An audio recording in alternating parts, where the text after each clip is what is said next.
Greetings, one and all. Welcome to We Are Reading. My name is Eli Wananda, and what I hear you ask is We Are Reading. We Are Reading is a weekly series of live stream discussions of books, papers, essays, booklets, and so on that I feel are important for us as African people, that will help to raise to elevate our consciousness, to elevate our understanding of this world that we live in, and ultimately which can help us to create a better experience for Black people, for African people around the world. That is what We Are Reading is all about.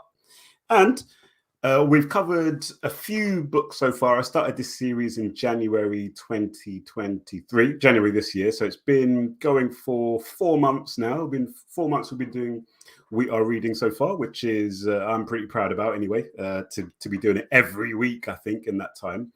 And yeah, we've covered one whole book, which was a book called The Invention of Women, making an African sense of Western gender discourse. That was a book by an author called Oyeronke Oyewumi, who is a Nigerian Yoruba scholar. That was the first complete book that we did. We've done a couple of other papers here and there. We've done a chapter from a book called The Blueprint for Black Power by Baba Amos Wilson, and a couple of other bits. But now we're in the middle of an in-depth study through this book here called Yurugu. Yurugu is a book by an author called warrior scholar, if you want to call her, called Marimba Ani. And you can see it there. And this book is about 500 and something pages long. And it is an excellent book. It's a paradigm shifting book for me. And I think it's for anyone who's African centered, particularly if you're African centered already, but it's a paradigm shifter. It will be a paradigm shifter, I think, for all African-centered people, because it goes, rather than dealing so much with events and news stories and analyzing news stories and that sort of stuff, which we do online and social media. Rather than doing that, Yurugu gets right to the crux of the matter by focusing on European thought, the culture of Europe, the Europeans' ideology, the way in which the Europeans think, how they think, their forms of thinking, what they think about, and how that impacts on how they behave. So the subtitle of the book is Yurugu, an African-centered critique of European cultural thought and practice. And that's exactly what she's been doing so far. We're on chapter 6 now, but the first 5 chapters, if you're just joining us new, I wouldn't worry too much, because the book is written in such a way that Marimba Ani does keep going back to certain foundational ideas, certain foundational concepts to do with European thought. So don't worry too much if you haven't already read the first 5 chapters. I would recommend that you just join us and keep with us as we continue with the rest of the book. So with that said, welcome aboard to everyone who's on board already. I will ask you, please, if you could, to like the video, share the video, and help to get some more people into the room, so we can have some conversations around this chapter. And without further ado, I'm gonna get started with this book. So chapter 6 of Yurugu is one of the last. It's the first. Hang on a second. It's the first chapter of part 3 of the book, I believe. Yeah. So part 3. This section of the book is called Behavior and Ethics, and chapter 6 is the first chapter in that section. The chapter itself is called Rhetoric and Behaviour, and it's a very simple chapter in a way. It's a short chapter. It's only 30 pages, so this isn't going to be a very long stream. It's a very simple chapter, but the point being made in here is profound, is really, really important, as I'm going to explain in a minute. Basically, in this chapter, Marimba Ani goes into the hypocrisy that is at the heart of European thought. The hypocrisy that is at the very core of European thought. And hopefully by the end of this stream, or by the end of you reading this chapter, you will be suitably persuaded, or at least you will take very seriously the suggestion that you can't really take anything that is said by Europeans, particularly collectively, you can't really take much that they say on face value because they have hypocrisy at the heart of their culture. And it might sound controversial, it might sound a bit offensive, but I just think she's on the right. It's for me reading this chapter. I'm like, I detect no lies. I detect no lies. Basically, by the end of the chapter, you will at least be suspicious about things that you hear, whether it be from right-wing Europeans, left-wing Europeans, liberal Europeans, or so-called extremist Europeans. Hopefully, by the end of this discussion, you'll kind of start to not be too impressed, or don't take the things that these people say, because Marimba Ani is gonna tell us why. So let's start. First of all, so a key concept at the heart of this chapter is something called rhetorical ethics. Rhetorical ethic, or the rhetorical ethic. Now, what is this? What is Mama Marimba Ani talking about? Well, when she talks about this, she explains at the start of the chapter, she's not talking about ideal behavior versus actual behavior. She's not talking about the idea, that sometimes you'll hear something like this. Europeans in the art and in the in the culture, films, or whatever, they or in their political discourse, they say things which are very noble, very lofty, very very appealing, talking about the brotherhood of man, humanitarianism, and all this sort of stuff. They say that, but they don't act like that a lot of the time, as surely everyone can see. So this is very clear. There's this narrative, this discourse of humanitarianism, of we are the world and so forth. We're all one. We're all together, human, and so on. But then you have all of the blatant evidence throughout the last several hundreds of years or more to the contrary. And people will say, you see what that is? Those ideals that we hear the Europeans talking about, those ideals, those ethics are the ideal ethics. That's what they would like to aspire to. That's what they want to be like. But the practice is kind of murky. That's what Marimba Ani argues, that when you look at sociology and social theory, that's what you hear, that Europeans have these ideals, which are their ideal behaviors, but they don't meet up to those behaviors. Marimba Ani rules that out completely. What she's talking about when she looks at these ideals, or when she looks at these ethics, humanitarianism and blah, blah, blah, these are not desired behavior for the Europeans. When the Europeans talk about all of this lofty stuff, they're not that's not for them, basically. They're not saying that for them. Those ethics that they put out there through the United Nations, through the European Union, through colonialism, through the World Bank, through IMF, through whatever it might be, those are purely put out there to deceive I, to deceive others. They're purely for the purpose of deception. So on page 313, she says this: an ideal, quote unquote, an ideal should be understood to be something that functions normatively and something that is emulated, that which has meaning for those who share it. So that's an ideal. An ideal is something, are things which people are supposed to be aspiring to. But what she says is this: it is the European experience that encourages the confounding of meaning and commitment with mere verbal expression. It was within the incipient European experience that rhetoric came to regard it as art. In African culture, this is page 314, in African culture, words have power. This is important now, the European mind is a political one, and for this reason, constantly aware of the political effect of words and images as they are used for the purposes of manipulation. I'm going to read that again.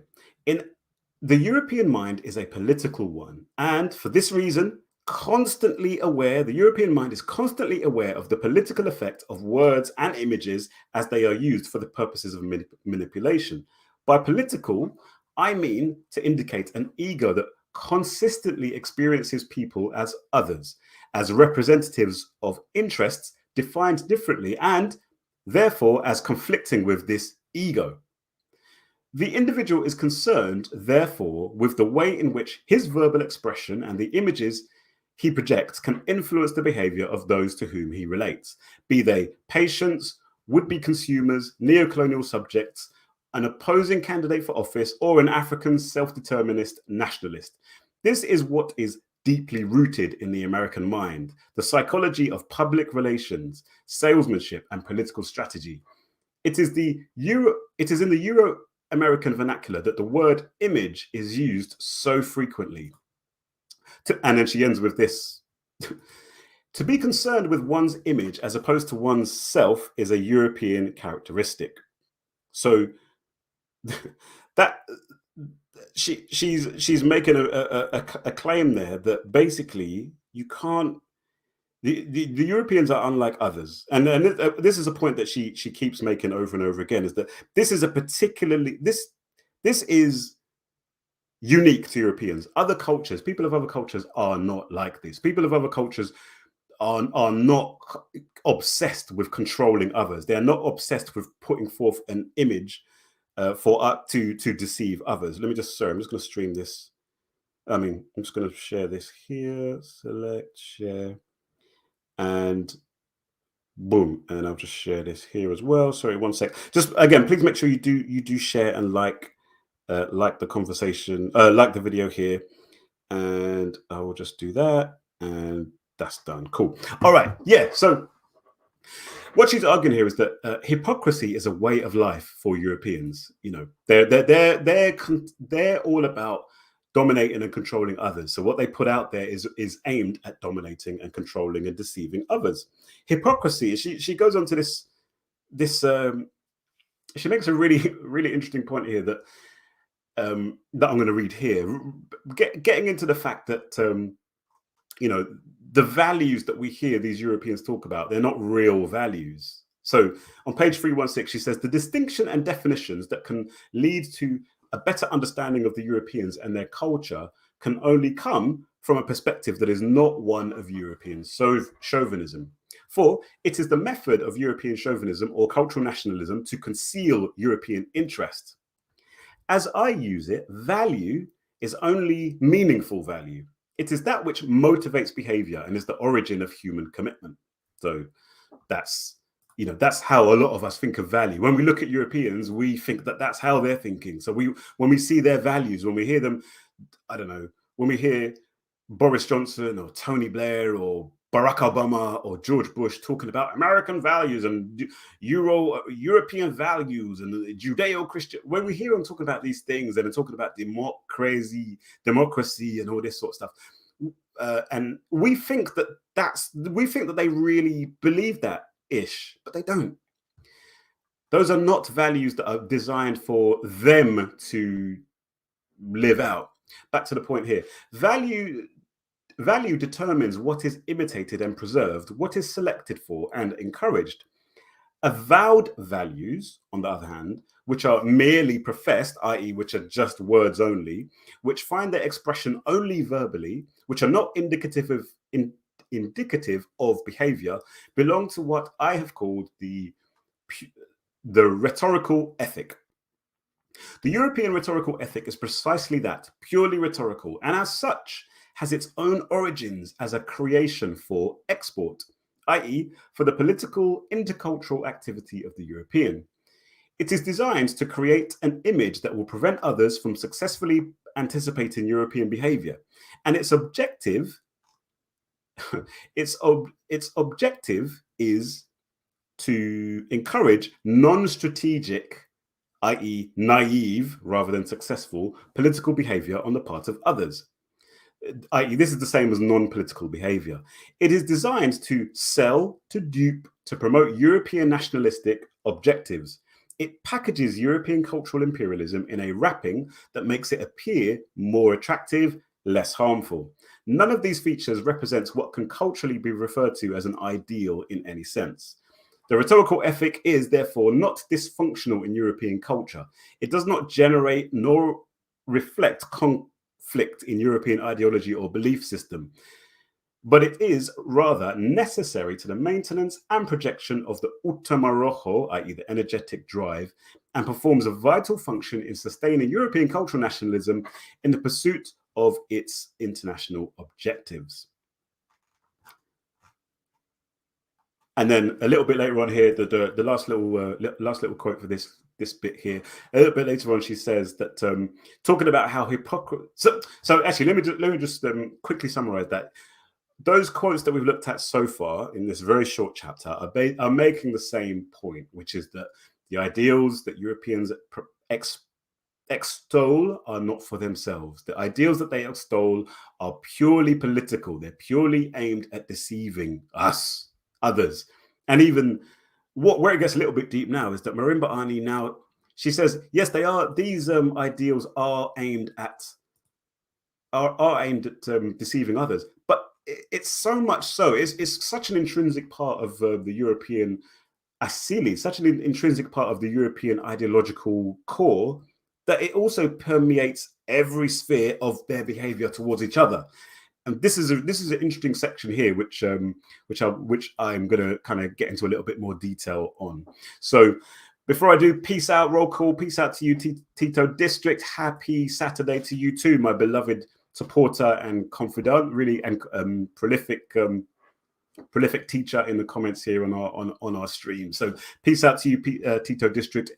Let us know anyone else, other guys, if you're in the chat, if you want to let us know you're there, and we'll give you a shout out. And peace out to each and every single one of you. This is going to be a shorter stream, probably going to be finished on within the hour, so it should be finished in about 40 minutes or so, 45 minutes. As this is a short chapter, and I do have, life goes on here in Ellie Towers. so this is really fascinating. On page 316 as well, Marimba Ani says this. She says, the rhetorical ethic is made possible by the fact that hypocrisy as a mode of behavior is a valued theme. I'll say that again, is a valued theme in European life. The same hypocritical behavior that its presence sanctions. Again, value, quote unquote, refers to that which is encouraged and approved in a culture. European culture is constructed in such a way that successful survival within it discourages honesty and directness and encourages dishonesty and deceit. The ability to appear to be something other than what one is, to hide one's self, one's motives and intent. Isn't that interesting? And then I'll read the next bit here. People who are duped by others and relate to a projected image are considered fools or country bumpkins. Hypocrisy in this way becomes not a negative personality trait, but not immoral or abnormal behavior, but it is both expected and cultivated. It is considered to be a crucial ingredient of sophistication, a European goal. So, and okay, let me read the last little bit here. European intra-cultural, that means within a culture. So how Europeans relate even just to each other. European intracultural behavior, political behavior, is based on hypocrisy, as are business relations, the advertising media, and most other areas of public and social interaction. It is merely a manifestation of this theme when Americans claim that politicians are basically honest. The claim itself is hypocritical, and the public expects it to be so. We all know that the objective of commercial advertising is to convince us to buy products so that manufacturers can make large profits, but the slogans attempt to persuade us that the product is beneficial to our well-being, as though the producer has our welfare at heart. This hypocrisy touches the lives of every member of the culture in their dealings with one another, and yet it originates in part in the nature of their intra-cultural relationships. So this is just like, this is in most of the streams that we've done so far, I keep talking about social media. Don't I? It keeps coming up. I keep talking about social media. I keep talking about the selfie culture of social media.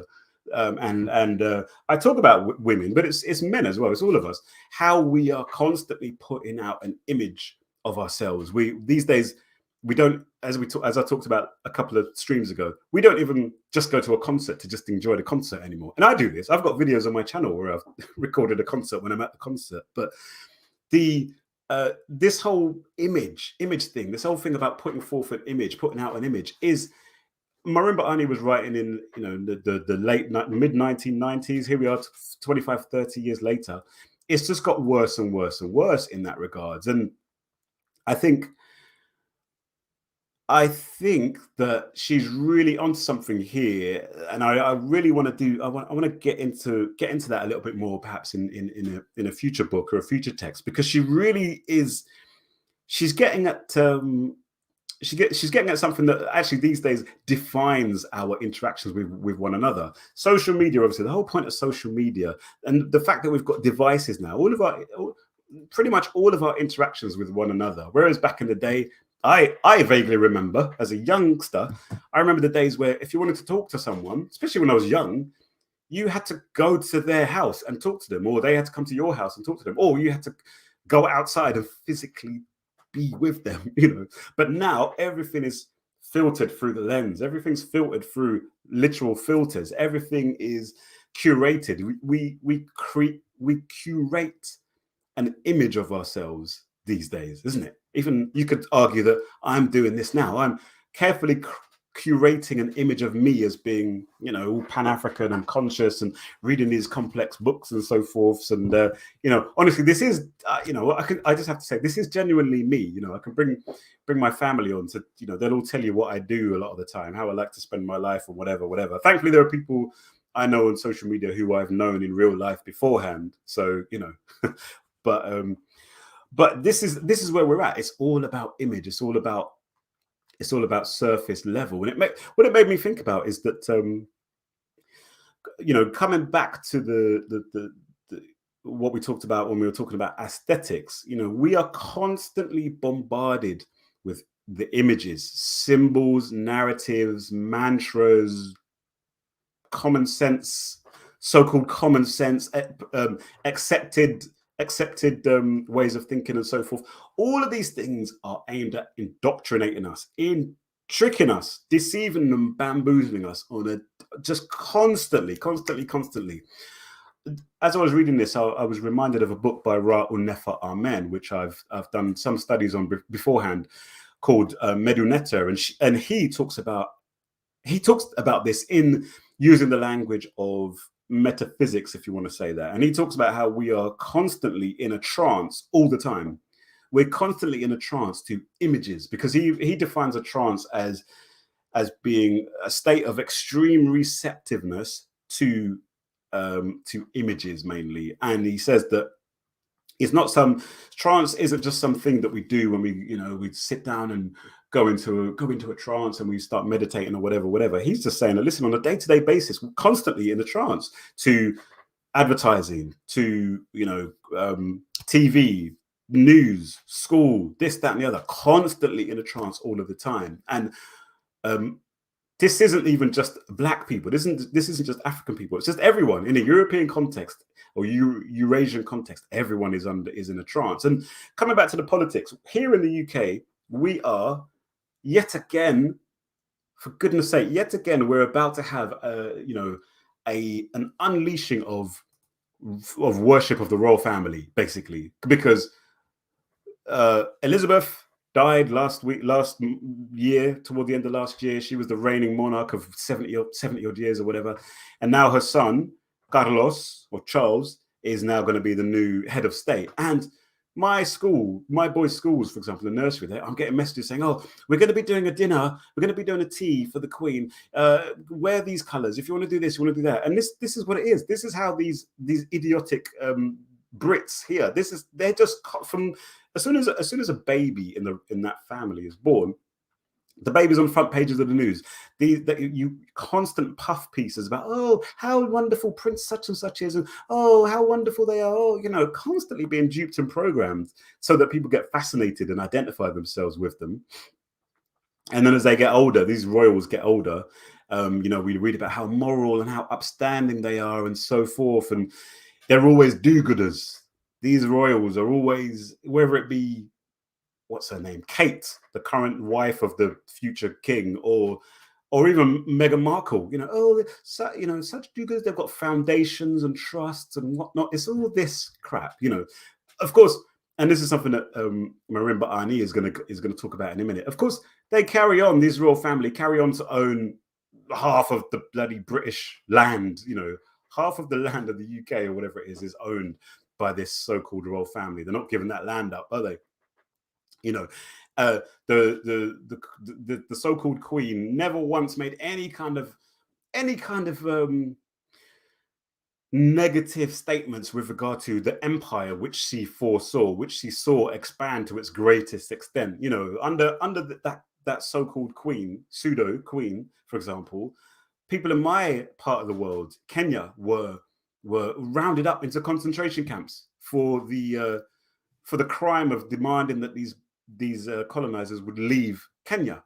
Rounded up in concentration camps, tortured, abused left, right, and center. The so-called Mau Mau and others were abused, and the people themselves were abused by under the Queen, the head of state, which is the head of this, wherever the king or queen is, they're the head of state of this country. Never, not once, made any kind of negative statements with regard to colonialism and imperialism and slavery and this, that, and the other. But we're told that they are so moral, they're so lovely, they're so upstanding, and so forth. This is the rhetorical ethic at play here. The Queen and the royal family, they're like living icons. They constantly are being pushed forth as being so moral and upstanding, and yet, of course, they are far from that. So yeah, those are some of my thoughts with regard to this rhetorical ethic. And Marimba Ani anyway goes a little bit further here, as we're going to see. So shout out to everyone in the chat. Peace to you guys. Shout out to you, Rice and Butter. Said again, thank you for doing this. My absolute pleasure. Thank you for making some space in your days to be with me here as we discuss these things, man. So thank you. And Leah Boggs, peace to you too, my sister from another mother. That doesn't rhyme. My sister from another mother. Anyway, yeah. Peace out to you as well. Thank you for being a regular participant as well, and regular commentator as well. I've been saying that this is going to be a slightly shorter one than normal. Won't be one of our 2-hour jobbies. Yeah, that's where we're at. So Marimba Ani has explained this rhetorical ethic as being something that's basically designed to dupe, and she talks about she talks a little bit there about how hypocrisy is actually at the heart of Western European culture. Lies, people lie, to lie. You got to lie. If you're not lying, there's something wrong with you. You're lying in business, you're lying in politics, and so on and so forth. Anyway, she then goes on to talk about Christianity again, and I might lose some viewers here, but she talks about the rhetorical function of Christianity, and she, with what she said bearing what she said in mind, this rhetorical ethic, not designed for them, it's designed to dupe others, we can more easily understand the so-called contradiction between turn the other cheek on one hand, love thine enemies, pray for your enemies, pray for those who persecute you, and so forth, of Christianity. The contradiction between all that lovey-dovey stuff and European expansionism and colonialism and brutality on the other. She basically makes the point, like, she criticizes, those, for example, liberation theologians for their insistence that Christianity is really a revolutionary ideology, despite all the evidence to the contrary, including evidence in the actual scriptures of Christianity. The rhetorical ethic idea of Marimba Ani sharpens our understanding of what's going on in things like Christianity, because even those nice bits serve an ideological function. So on page 318, she says the following. She says, where have I taken that from? Hang on. Oh yeah. No matter how subtly, this is page 318, no matter how subtly and ingeniously this function was performed, the fact remains that what is usually referred to as the Christian ethic, i.e. universal love, brotherhood and peace, the meek shall inherit the earth, turn the other cheek, love thine enemy, and there are many more where that came from, once officially recognized by the state, was not designed for the assimilation or moral guidance of the Europeans. And she says she's going to talk about the Protestant ethic in chapter 7, which is next week's one. And then she says, there is something wrong with a cultural and historical analysis that maintains that a culture as successfully sustained and as persistent as that of Europe could have created, have survived, developed and intensified to such mammoth proportions under the continual handicap of a religious statement that basically contradicted and conflicted with that growth and the form that it took. This is where the contradiction lies, and this ethnological contradiction alone should have given rise to other explanations of the Christian ethic in its European context. The asili concept demands an ideologically consistent explanation of cultural phenomena. And I'm going to just that's a really important point. She basically makes the point that she reminds us that her concept of the asili is really key, because she says that the asili is the ideological core of a culture, and the outworkings of that asili, as far as the expected modes of thought of a culture amongst people within a particular culture, have to fit within this asili. They can't contradict with one another. Otherwise, that asili would become dysfunctional and just wouldn't be able to function properly.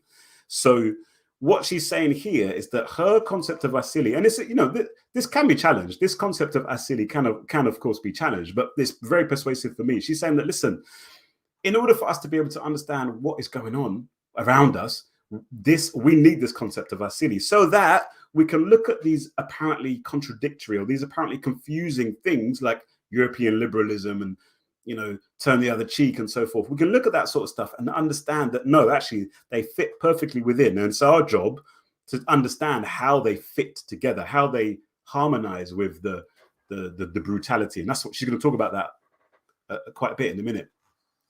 So what she's saying is that give Christendom, if you want to call it that, give Christendom credit where credit's due. They're not idiots. They're not stupid. Europeans are not stupid. They're not bumbling idiots who are like, oh, let's go and conquer and colonize, but we've got this religion it's telling us to not.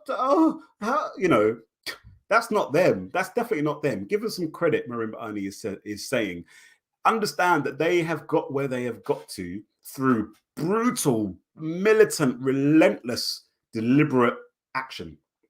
And deliberate actions. There's the emphasis there. They're very deliberate in what they're doing. So she sort of lays this out. And sorry, the point is that the rhetorical ethic idea helps us to do that, because then we can look at turn the other cheek, we can look at the liberalism and whatnot, and we can understand that no, it's serving a purpose within the asili. It's not contradictory. It's serving a purpose. She goes on to talk about those. She gives us a few quotes from various scholars who talk about Christianity, and the two that I found most interesting, or the one that I found most interesting, one of them was by someone called Ayn Rand. Ayn Rand was a Russian woman who ended up going to the United States in the 40s, maybe, I don't know, but she's I think Russian Jewish, but she went to America and she went on to become a very, very important figure in right libertarianism, if you want to call it that. What is usually today termed as libertarianism, well, what really, it's just like it's not it's not left, it's not communist socialist libertarianism. It's right-wing individualistic. Basically, let's unleash the power of capitalism, unleash the rampant individualism, and get rid of the state, get rid of all of this communalistic, horrible, icky stuff. So she's very much lauded by these libertarians that you'll see online, libtards, if you want to call them that. And on page 323, she says, Marimba Ani says this: Ayn Rand is concerned that what she calls the quote unquote humanitarians are in power. In fact, that their anti-scientific influence has been felt throughout the history. She's worried that they will defeat capitalism. Capitalism, she says, never had a moral base in this country. There is a fundamental contradiction between capitalism and altruistic morality. Capitalism demands the pursuit of one's own interests. That was Ayn Rand speaking. Marimba Ani says, this last point is absolutely correct and has deep cultural and historical significance. The historically exploitative, aggressive, rapacious, I think that's meant to say, and selfish nature of European culture is the antithesis of the professed Christian virtues of brotherhood, meekness, humility, generosity, and altruism. But somewhere along the line, Rand has missed something vitally important. The very traits of capitalism and European culture that she values are perpetuated, not hampered, by the claims of dishonest humanitarians. Then this is interesting. The Rockefellers do all they can to create a humanitarian image of themselves for public consumption. All of the most successful capitalists, therefore successful Europeans, are also Europe's, and including Euro-America's, greatest humanitarians. And ain't that the truth? Bill Gates. One thing. There's a film called Life and Debt in Jamaica, which was very important film for me from 2001, and it's a real direct attack on the IMF, the International Monetary Fund, the World Bank, the neo-global, what's it, New World Order kind of economics and so on. What's that? Neoliberalism. It's the real direct attack on neoliberalism, showing the effect and the impact that it's had on Jamaica in particular. And that film was partly funded, I'm pretty sure it is the Rockefeller Foundation or the Ford Foundation or something like that. If you look, I remember looking through the credits at the end and seeing like, what? Funded by some big old capitalist thing? And, at the time I was like, what? But actually, Marimba Ani, I should have just read this book before, because Marimba Ani is explaining here that these capitalists are also the greatest humanitarians. And then, quote Marimba Ani, it is precisely those characteristics that Ayn Rand considers virtuous that have survived in European culture. This should be an indication that capitalism most certainly does have a strong moral base in the United States, and that there is no functioning normative altruistic morality in European derived culture. She has been the victim of the rhetoric of her own culture, rhetoric not meant for her consumption. Nietzsche is plagued by a similar concern in The Antichrist. It is difficult to understand why Nietzsche does not see that he is fighting an enemy that doesn't exist. He's concerned that the Christian ethic, quote unquote, will retard the development and survival of the superman. He accurately describes the debilitating effect of Christianity, but does not say that it has had this effect on non-European peoples in their dealings with the West, page 324. Nietzsche says that it tends to weaken, and he is right, but it weakens other cultures while strengthening European power. Quoting from Nietzsche, Christianity is called the religion of sympathy. Sympathy stands in antithesis to the tonic passions which elevate the energy of the feeling of life. It operates depressively. One loses force by sympathizing. And this is precisely the effect this is Marimba Ani now, this is precisely the effect that Christianity has invariably had on those who would oppose European control, i.e. teaching them to sympathize with their enemies.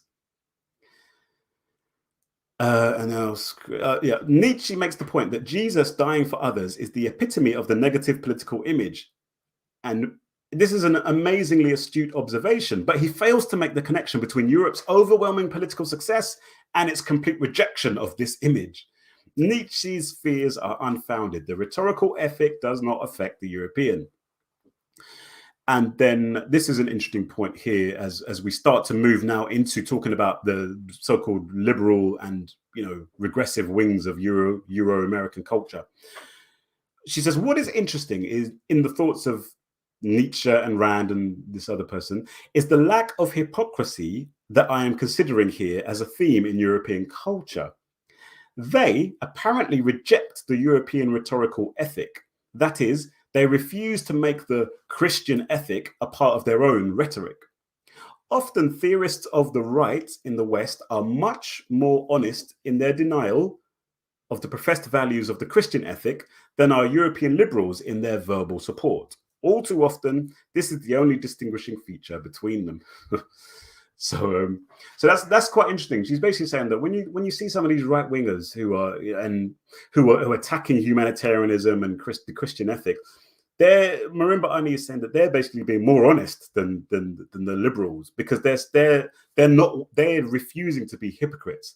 They're like, no, turn away from all of that humanitarianism rubbish, and just let's go for our self-interest, and let's just be open and honest about it. And but by the same token, some of these people, then they seem to be missing the point that the Christian ethic, the rhetorical ethic, is meant for others. It's meant, for example, slave religion, Christianity, as Amos Wilson talks about in his book, Blueprint for Black Power, Christianity exactly operates in different ways for the different people who are in question. For white Americans, Christianity gave them vim, force, commitment, power, energy to enslave, to Jim Crow, this, that, and the other. But for the slaves, for the enslaved Africans, it was designed to dumb them down, to teach them to be submissive, and all of those things there. So that's that. And then what's this point here? So the next section of the book, she talks about the rhetorical ethic in operation. And here she talks a little bit more.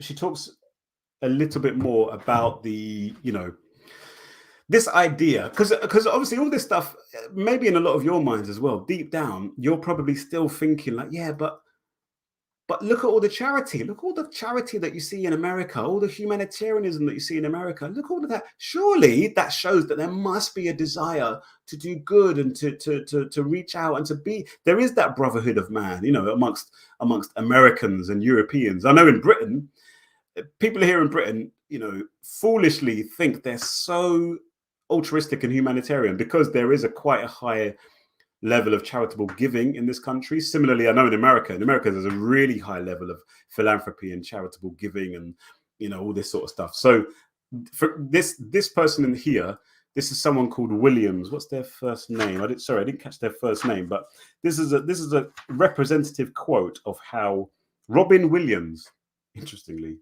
this is a representative quote of how some of these people talk about this person, this social theorist. They're a sociologist. Page 325 says this: the proverbial generosity of American people toward other societies facing mass disaster, for example, earthquakes, floods, fire, and famine, has elements of exaggeration and myth, but it does index a real and persistent theme broadly based on religious or quasi-religious ideas of brotherhood, even though it has often been overridden by dividing interests and competing values. The enormous range of relatively disinterested humanitarian activities in America, the Commonplace United Fund, the Service Club activities, the public welfare agencies, the numerous private philanthropies, and so on, stand in striking contrast to the treatment meted out to the poor and the sturdy beggars in many other parts of Western society within the past 2 centuries. So this person's saying that, listen, America's not perfect, but there's all this charitable giving, and they treat the downtrodden much better than they are treated in other parts of the Western world. You see? So come on, USA, basically, even though they're a liberal, but that's basically what they're trying to do. So Marimba Ani comes in and says, no, sir, nothing to go on, nothing to go so. She says, Williams attributes the existence of this kind of behavior to a commitment to the abstractions of brotherhood and humanitarianism. This is to completely misunderstand the nature of the culture. Care packages and the welfare care packages and the welfare system support European Americans in the maintenance of their image of superiority. They are manifestations of paternalism towards others, not of brotherhood, nor of disinterest. This brotherhood, and this is important, this brotherhood, so-called, never prompted the American government to leave foreign countries. And it never, sorry, there's a number on here. It never dictated Europeans relinquish their hold on resources that they had stolen. True brotherhood rests on the identification with others as oneself, as one's kin. Europeans could never respond to non-Europeans in this way. And she makes an important point here, which is a couple of times she does this, where it's just like it might seem like she's saying Europeans are so terrible because they're not like this, but she makes this next point here, which is an important point. She said, indeed, it would be unnatural for any culture to do so, i.e., it would be unnatural for any people to be told to love their enemies and or to see others exactly as themselves and treat them as brothers, because that would basically leave them open to being dominated and controlled by others. But it is especially contradictory in the context of the European Utamarojo, where self-definition depends on the existence of others, quote unquote, considered to be inferior, incapable, and unworthy. Philanthropic giving reinforces the European self-image as superior, not as brother.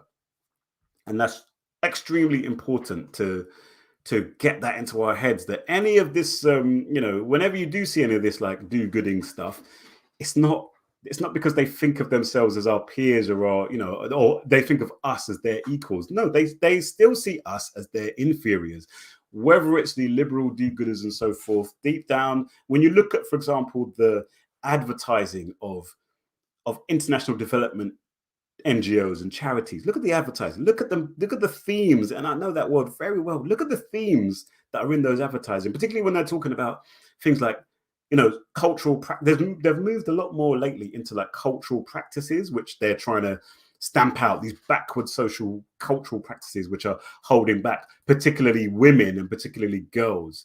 And you see that African men, are portrayed as being demons, basically, and the African girls need rescuing from these demons. So would you give your £5 a month to help insert name of charity to end this barbaric practice of whatever it might be, FGM or child marriage, or do you know what I mean? Like whatever cultural practice it might be. They're not seeing themselves as akin to us or kinsfolk to us. They're seeing themselves as superior to us. It's part of their othering of us, which is intrinsic to the Utamawaza, the way of thinking of Europeans. So Tito District, peace to you. You said that the NGO slash non-profit industrial complex, I love it, is starting to be exposed, I think, in large part due to social media. Yeah. Oh, wow. Even George Aite has a critique of these charitable organizations. George Aite is one of these, he's a Ghanaian, but he's in bed with he's in the Thomas Sowell kind of, Thomas Sowell brand of modern African who are, they align themselves with your Thomas, what's his name? Milton Friedman, and all these, kind of so-called libertarians. And he's got a lecture on YouTube where he cusses out post-independence Africa, saying that socialism has been a failure, this, that, and the other. But even George Aite has a critique of these charitable organizations. Although I would say that people who are on that kind of right libertarian kind of don't tread on me type way of thinking would of course critique charitable organizations, because they'll say, no, just let the market do it. The market will solve all of the problems. But a broken clock is correct twice a year, if people even still understand what that means in this era of digital clocks. Twice in a day. Sorry, a broken clock is wrong twice a day. Look, even I probably don't understand it anymore. It's been a long time since I've looked at an actual clock with hands on it. But and then Tito District said they also undermine the development of global South economies. 100%. As I said, I know that world really, really, really well. And the purpose of these charities is not African liberation. It's not liberation of any of these peoples in Africa, Asia, South America, and other parts, South Asia. It's not liberation. They are purely, they're basically handmaidens of capitalism. They're handmaidens of neoliberalism. Their ways of operating are fit perfectly within capitalism and the global world order. So yeah, this all this NGO charitable stuff, whether it be domestically in the US, UK, wherever, or the international version of it, it's not. Don't take that to be an indication that they think of themselves, us as their siblings, as their brothers.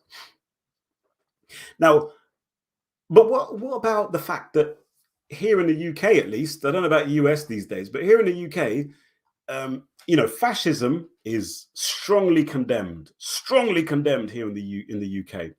The far right, the openly far right, British National Party or whatever, Britain First, there's English Defence League and so on. These are like openly critiqued and criticised. And generally speaking, unlike many other countries in Europe, actually, I don't think there's ever been like an openly fascist member of parliament, for example. And anytime one of these fascists has ever got like even a local council seat, there's always a big furore about it. So surely that shows, come on guys, surely that shows that the disavowal and the criticism of open, naked white nationalism, that shows, come on, that what about that? That shows that these guys are, and Marimba Ani says, no. Surely she says this because this person she spoke about, he said something on the lines of, basically, look, yes, there have been some terrible things in American history, but isn't it interesting that Americans are, probably more than any other people, have studied that and have commentated on it and have written down the history of this oppressive behavior. Surely that shows that there's a heart of the Americans that is pure. So Marimba Ani says, he is right. It is most certainly revealing that only Europeans study, document, and label as bad aspects of their own history, their own behavior, that have been called into question internationally. What it reveals, however, is that it is in the nature of the culture that its participants can say one thing and feel another, that words do not indicate commitment, that hypocrisy is a behavioral standard, and that this kind of verbal denouncing and superficial analysis, in fact, allows for the persistence of those very aspects that have been pronounced as bad. And then on page 327, she says, the strategy is simple. By verbally disavowing white nationalism, i.e. the practice of white supremacy, European Americans are thereby able to avoid dealing with it. They cannot confront it because intuitively they know what they would never admit, that it is an essential, inherent part, rather, of their cultural heritage. They are committed to their culture and therefore indirectly to white nationalism. To eradicate white supremacist ideology from the institutionalization of the culture would imply radically changing themselves and what it means to be European. It would imply a different asili and a different biocultural being. And that's just extra, that's great, because now we're starting, this is a powerful chapter because now we're starting to kind of be able to see through the deception, because when we see the whenever fascism does come up, especially here in Britain, it is just roundly condemned. Shut up! No, people are deplatformed. Don't talk about it. As if it's like, as if it's like so. Oh no, this is so outside of our culture. No, and I mean, just there's various things you can bring up. For example, the genocide of Africans in Congo isn't known by many Europeans. Not many Europeans will have any idea about the fact that in the very early part of the 20th century, while my great-grandparents would have been alive, for example, not that long before my parents were even born, in the I think it was 1910s, 1920s, the Leopold, the butcher of Belgium, basically killed about 10 million Congolese people, 10 million people in Africa, 10 million in the space of less than a decade. Read King Leopold's Ghosts, kind of breaks all this down by Adam Hochschild. And no one knows about it. Not many people know about it. And it doesn't come up in the news. Why not? Why not? Well, because if people did know about the massacre, the genocide of the Congolese, if people did know about the continued forced labor in Africa by the British during colonialism all the way up to the 1950s, if people knew about this stuff, if people knew about the concentration camps in Kenya under the British, if people knew that, and if that was seriously discussed in a widespread way, and if questions started to be asked, like, why is that? Why do we see so many elements? What's the word? Eugenics widespread across the Western Western Eurasian world. Eugenics from Sweden, the enlightened Scandinavian countries were doing it up to 1972 or something like that. In America and Britain, and guess what? In Britain, do you know which political wing was most in favor of eugenics?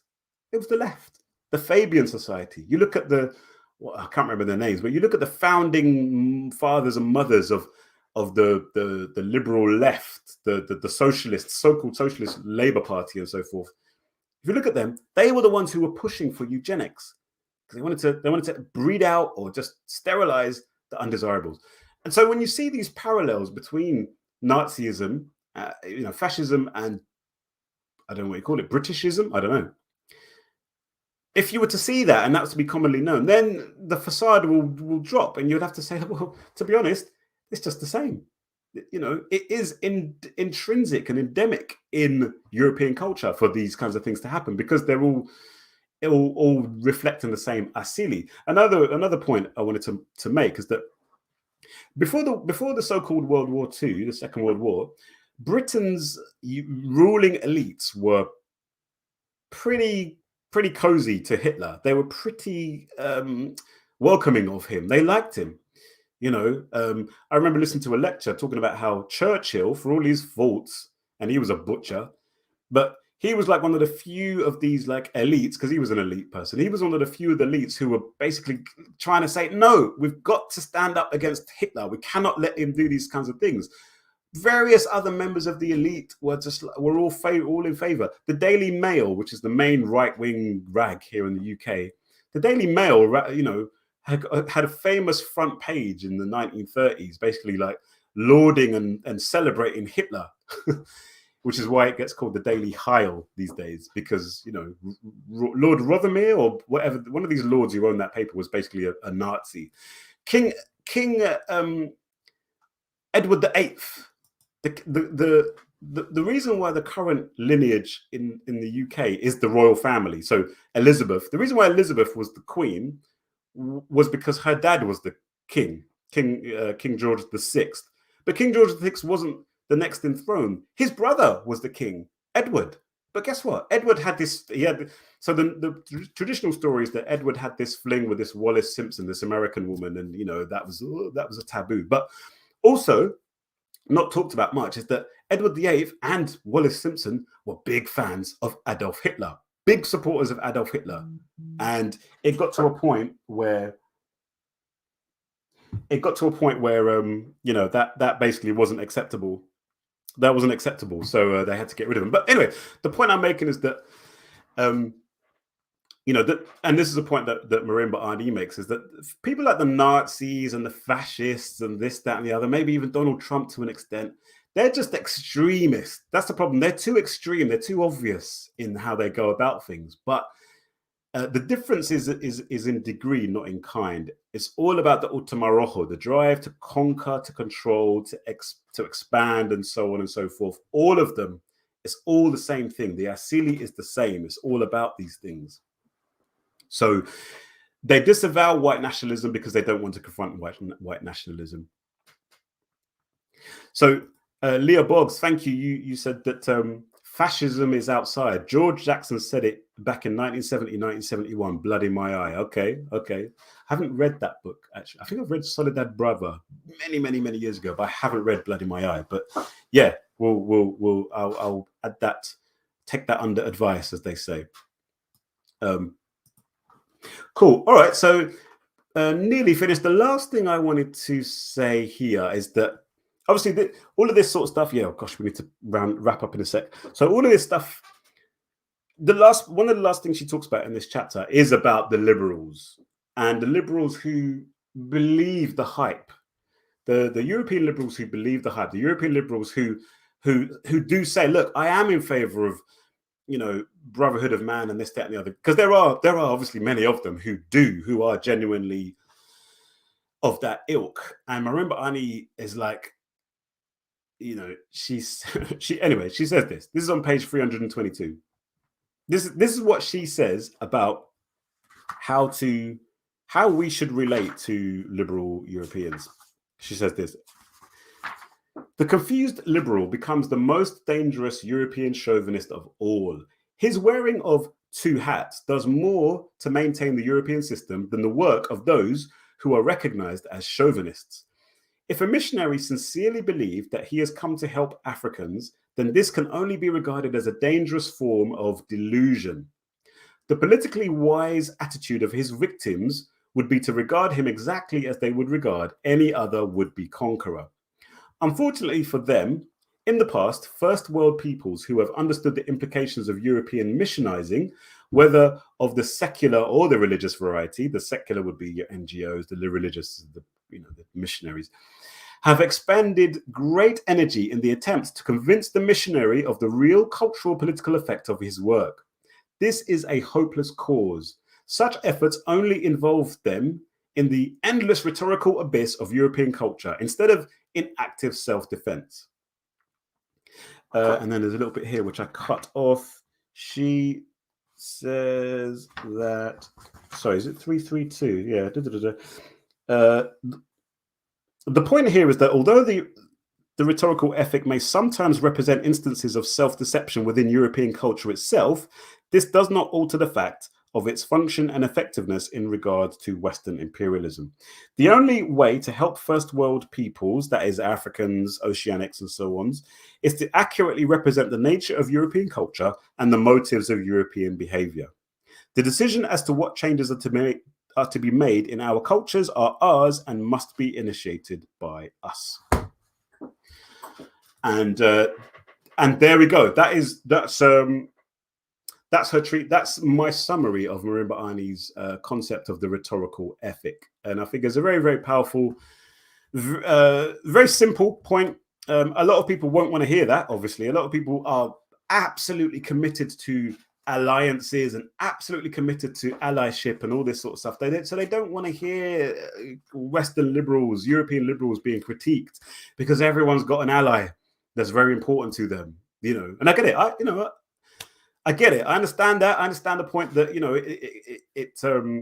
this is uncomfortable reading for those amongst us who are involved in these alliances. I suppose probably the main point for those of us who are involved in some of these alliances is just understand John Henrik Clarke's point that we have no friends. We have no permanent. We have no permanent friends.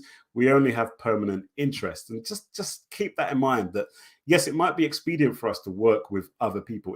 So, for example, I've been talking with a brother on Facebook about China a little bit this last couple of days, and it is useful to see China balancing the power of the Eurasian bloc more, or the European bloc more. That is good because, back in the day you had the Soviet Union who balanced the USA and then Europe. So you had, it was a little bit more space for us as Africans in that period, which is particularly important in the independence struggle. But just recognize that these are temporary alliances. Do not consider these other people to be our, BFFs or whatever. Do not consider them to just be people who we can always trust and always work with, because particularly in the European case, the Asili moves them. It was always going to move them overall in a particular direction. I might just quickly read this last little bit as well. This is a good summary of the Asili. Page 334, the second last page of this chapter. She says, the concept of Asili brings the rhetorical ethic sharply into focus. As the ideological core of the culture, it provides us with a frame of reference, an authentic context within which to interpret the conventional rhetoric used by Europeans to describe their attitudes toward others. Since the Asili tells us that each significant trait, each dominant mode of the culture must fit accordingly to the logic of its germinating template, we understand that the rhetorical ethic could not be a functioning ideal, a determinant of behavior. For that would cause a malfunctioning of the machine. It would motivate inconsistent behavior and ideological confusion on the part of the members of the culture. Such inconsistency would cause the culture, i.e. the machine, to become dysfunctional in relationship to its objective. The rhetorical ethic only makes sense if it is merely rhetorical.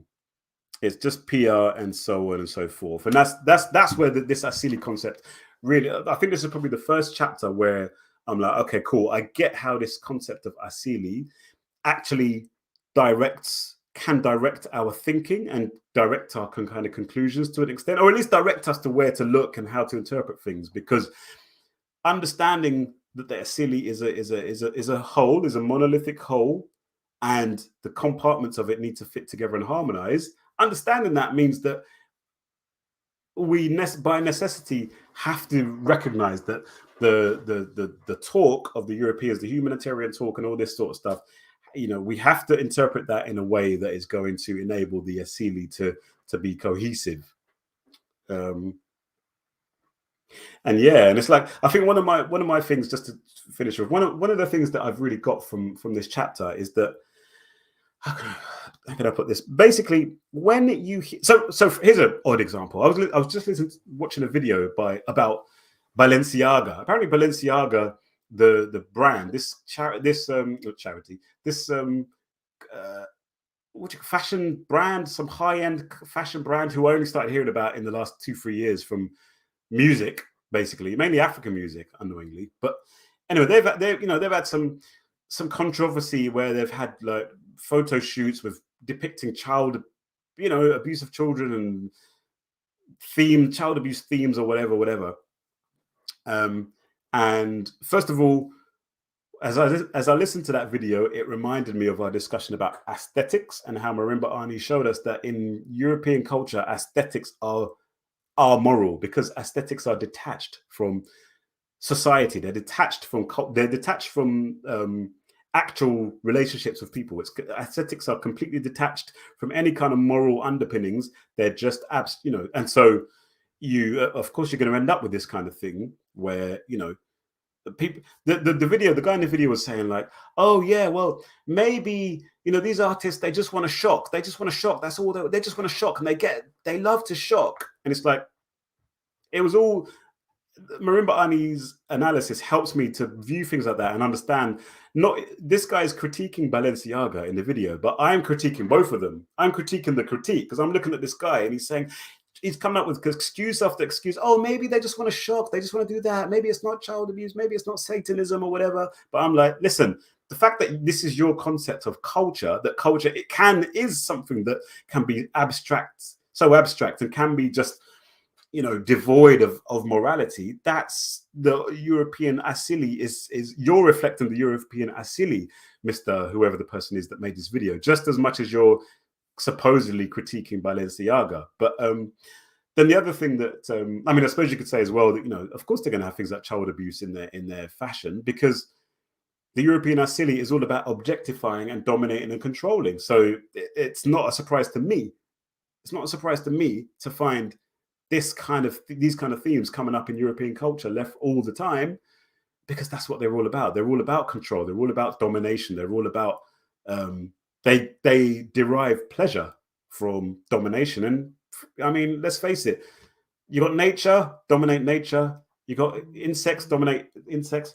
And obviously children, they're going to want to dominate children as well. So it doesn't surprise me that child abuse is rampant in these circles. But the thing I was mainly going to say was that Balenciaga had all these like apologies saying, oh, we're really sorry, we're really sorry, we are opposed to the abuse of children in any form, we this, we that. And I've learned now, I kind of knew already, but even with more energy, I know that whenever you hear these people coming out and apologizing for their whatever it might be, their explicit anti-blackness, their abuse of some person or another, some demographic or another, or whatever it might be, and they spout these, oh, we are opposed.